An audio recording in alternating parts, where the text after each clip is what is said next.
5, 6, 7, Basic. 1, 2, Trippelschritt, 5, 6, Trippelschritt. Noch ein Grundschritt, Trippelschritt. Jetzt kommt die erste Single-Turn-Drehung. 1, 2, lifte die Hand hoch, 5, 6. Grundschritt zum Relaxen.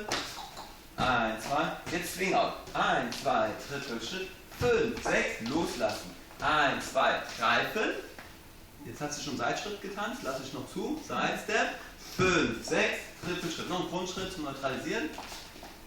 Also, wenn ich jetzt nochmal rum will, mehr führen, dann kommst du nicht da um die Ecke, jetzt hier mehr die Hand dran lassen, ein bisschen noch festhalten.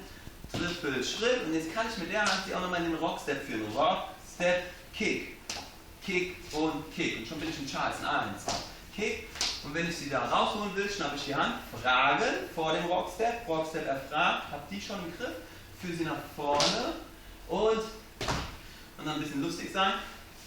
Ah yeah! Und wenn sie will, entweder am Blatt oder rum. Und ich kann sie anschnipsen, wenn ich will. Mit dem Point-Schritt, Point, Point, Point. Point, Rhythmus hören und wieder Rockstep, Trippelschritt. Muchas gracias.